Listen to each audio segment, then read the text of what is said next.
For years, the Taiwan Strait has been one of the most fragile pressure points in international politics. What makes this standoff so dangerous is not only the military dimension, but the fact that Taiwan sits at the heart of the global economy. Any serious conflict there would immediately affect supply chains, financial markets, and political stability far beyond East Asia. A war over Taiwan would not remain a regional crisis. It would shake the world. And history teaches us something crucial about wars between major powers. They are rarely short, rarely clean, and almost never end the way anyone expects. Once fighting begins, controlling escalation becomes far more difficult than preventing it in the first place. That reality explains why the United States has spent decades trying to stop a war over Taiwan before it ever starts. The goal has never been to fight China directly, but to convince Beijing that any attempt to seize Taiwan would come at a cost so high that it simply would not be worth it. The big question now is whether that logic still holds. And if it does not, whether the United States and its allies could contain a conflict without triggering a global catastrophe. Despite constant tensions, Taiwan remains self-governing today. That fact alone suggests that deterrence has worked so far. China insists that Taiwan is part of its territory and has repeatedly stated that unification is inevitable, by force if necessary. At the same time, Beijing has transformed its military into a modern, highly capable force, investing heavily in naval power, missiles, and air capabilities. Yet even with this growing strength, China has stopped short of launching a direct attack. Instead, it has chosen a strategy of sustained pressure. Over the past few years, Chinese military aircraft have entered Taiwan's air defense zone thousands of times. What once would have been considered an extraordinary incident has become routine, sometimes happening dozens of times in a single day. Alongside these flights, China has dramatically expanded the scale and frequency of military exercises around the island. These drills are designed to send a message, not only to Taiwan, but also to Washington and its regional partners. Some of these exercises have simulated missile strikes. Others have rehearsed naval encirclement.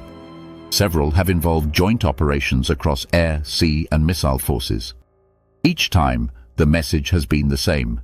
China wants Taiwan, and it wants the world to believe that resistance would be futile. But there is an important detail hidden in these maneuvers. Most of them do not focus on landing troops on Taiwan's shores. They focus on cutting Taiwan off. Many defense analysts believe that if China decides to act, it will not start with an invasion. It will start with a blockade.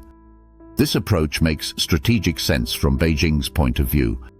A blockade avoids the immense risks of an amphibious assault and allows China to gradually increase pressure while staying below the threshold of full-scale war, at least initially.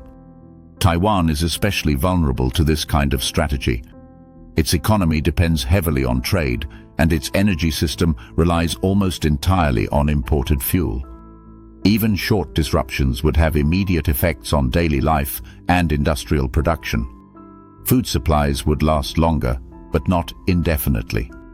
Over time, shortages would worsen, prices would rise, and public confidence would erode.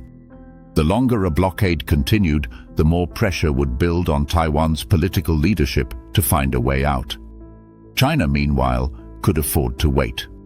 Its economy is far less dependent on imports relative to its size, and its leadership might believe that time would be on its side. An outright invasion, by contrast, would be a gamble of enormous proportions. The Taiwan Strait is difficult to cross. Weather conditions limit operational windows, and Taiwan's coastline offers few ideal landing points. Modern anti-ship missiles, mines, and drones could turn any assault into a disaster before troops even reach land. And if Chinese forces did make it ashore, they would face a population and military that has spent years preparing for exactly that scenario. Taiwan's defense strategy is built around denying China a quick victory. Instead of trying to match China ship for ship or plane for plane, Taiwan focuses on making any attack slow, costly, and politically explosive. This includes mobile missile units, portable air defenses, fast attack boats, sea mines, drones, and hardened infrastructure designed to keep the government and military functioning under attack. Taiwan has also invested heavily in civil defense. Large-scale exercises now take place inside cities, involving reservists, emergency services, and civilians. These drills are meant to prepare society not just to fight, but to endure. All of this fits into the broader US approach toward Taiwan.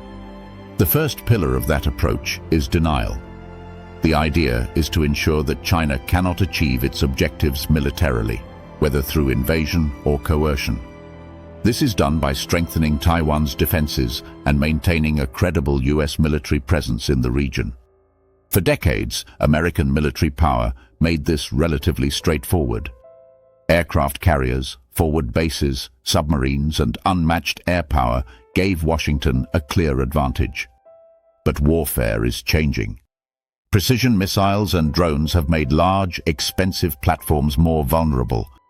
As a result, the United States has shifted toward more distributed, resilient forces and has encouraged Taiwan to do the same. Even so, most experts agree that Taiwan alone could not break a determined blockade. This brings us to the second pillar of US strategy: punishment. If China attempted to cut Taiwan off from the world, the United States and its allies would likely respond by protecting shipping and imposing severe economic consequences on China itself.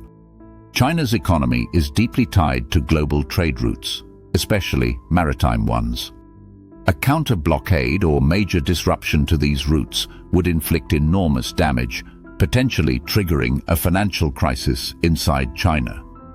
Sanctions, frozen assets, and trade restrictions would compound the pressure. The economic pain would not be limited to China, but it would hit China especially hard.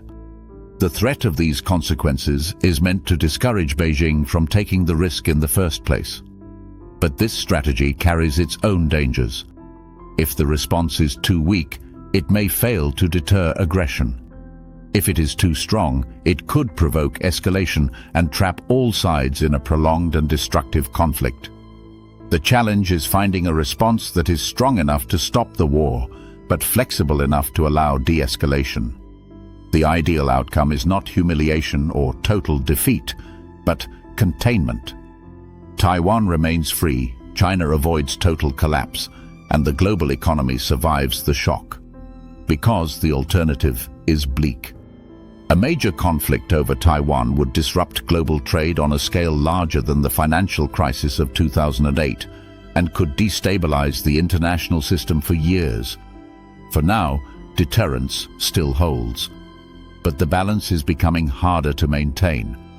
Political changes in Taiwan, economic pressures inside China, and growing military capabilities across the region mean that the margin for error is shrinking. The situation remains tense, and the stakes could not be higher. We will continue to track how this develops, so make sure to subscribe to the channel for future updates. Thanks for watching.